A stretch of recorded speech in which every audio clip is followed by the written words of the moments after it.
Sector के बारे में मैंने बात की थी और सबसे ज्यादा वोट्स मिले ऑटो सेक्टर पर। तो दोस्तों ऑटो सेक्टर के बारे में बात करेंगे, उसके स्टॉक्स के बारे में बात करेंगे। निफ्टी का एक इंडेक्स है और वहां पर कुछ स्टॉक्स निकले हैं और कुछ स्टॉक्स की एंट्री हुई, उसके बारे में दोस्तों इस वीडियो में बात है।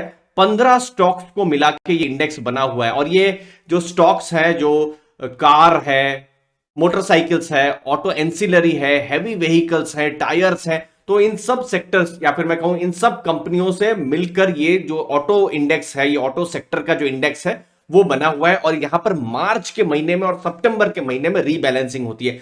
तो मार्च 31 से 2 स्टॉक्स बाहर निकल रहे हैं और 2 स्टॉक्स की एंट्री हो रही है, उसके बारे में बात करते हैं। दोस्तों ये 2 स्टॉक का जब आप नाम सुनेंगे तो उसका मुझे जरूर बताइएगा कि क्या आपको लगता है भविष्य में फिर से इनकी एंट्री हो सकती है, कमेंट सेक्शन में जरूर बताइएगा।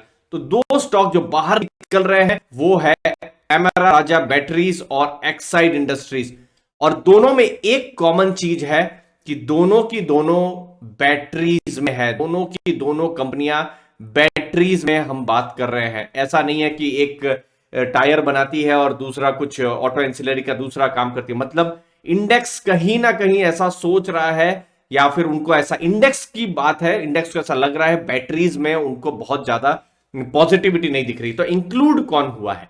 एस्कॉट्स का इंक्लूजन हुआ है और सोना बीएलडब्ल्यू प्रिसिशन का यहां पर इंक्लूजन इस इंडेक्स में हुआ है। तो यहां पर आपकी क्या राय है जरूर बताइए। अब कौन से 10 स्टॉक है जिस पर यह पूरा इंडेक्स एक तरीके से फोकस करता है?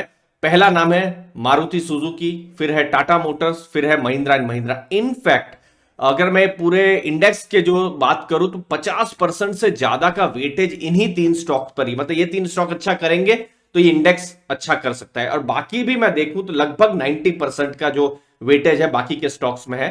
चौथे नंबर पर आता है बजाज ऑटो 8.58%, फिर है आइशर, फिर है हीरो मोटोकॉर्प, फिर है अशोक लेलैंड, फिर है बालकृष्ण इंडस्ट्रीज, फिर है भारत फोर्ज और फिर है ट्यूब इन्वेस्टमेंट। इनफैक्ट जो 2 स्टॉक जो बाहर निकले हैं एमरा राजा और एक्साइड, ये दोनों के दोनों टॉप 10 में भी नहीं है, तो उनका वेटेज बहुत ज्यादा है नहीं। तो उनके निकलने से इस इंडेक्स पर मुझे नहीं लगता बहुत फर्क पड़ेगा।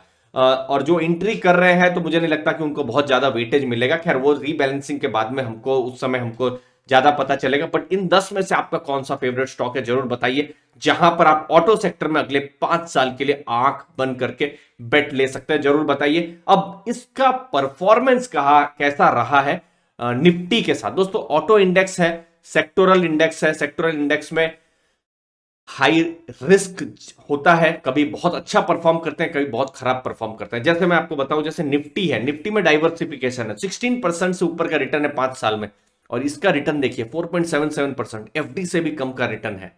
लेकिन उसी चीज को, चूंकि ये जनवरी एंड का डेटा है, तो निफ्टी का रिटर्न ऑलमोस्ट 0% है, लेकिन सिर्फ जनवरी के महीने में इस इंडेक्स का रिटर्न है 7%। इसका मतलब है कि अभी शॉर्ट टर्म में ये अच्छा कर रहा है ये इंडेक्स, लेकिन लॉन्ग टर्म में इसने उतना पैसा नहीं कमा के दिया है। तो हाई रिस्क हाई रिटर्न है अगर आप ऐसा सोचते हैं। क्योंकि देखिए 2020 कोविड के समय, उस समय में ऑटो सेक्टर को बहुत ही मैं कह सकता हूं मार पड़ी थी। तो क्या आपको क्या लगता है कि अभी ये जो पूरा सेक्टर ही है क्या फिर से वो रिजुविनेट करेगा? फिर से क्या इलेक्ट्रिक व्हीकल्स के कारण जो डिस्ट्रप्शन होगा, फिर से क्या इनकी री एंट्री होगी, फिर से क्या फोकस में आएंगे? जरूर कमेंट सेक्शन में बताइए। रिस्क के पैमाने पर भी मैं बताऊं तो निफ्टी का स्टैंडर्ड डेविएशन 18 है, इसका 24 है, तो रिस्क भी इनका ज्यादा है, रिटर्न भी कम है। पी रेशियो ज्यादा है इसका, पी रेशियो ज्यादा इसका इसलिए भी हो सकता है क्योंकि अर्निंग्स जो है बहुत ज्यादा नहीं है। अर्निंग्स अगर यहां होती रही तो पी रेशियो भी एक अच्छे खासे रैशनलाइज होकर कम रेशियो में आ सकता है। प्राइस टू बुक भी इसका ज्यादा है 4.87, डिविडेंड के लिए भी स्टॉक्स नहीं माने जाते। तो अगर मैं फंडामेंटल्स में बात करूं तो निफ्टी के सामने तो ये इंडेक्स अभी कहीं नहीं टिकता है, कोई भी पैरामीटर में निफ्टी के सामने नहीं टिकता है। लेकिन क्या आपको लगता है, समझ लीजिए 2025 में मैं इसी समय में वीडियो बना रहा हूं, क्या चीजें चेंज होगी? जरूर कमेंट सेक्शन में बताइए।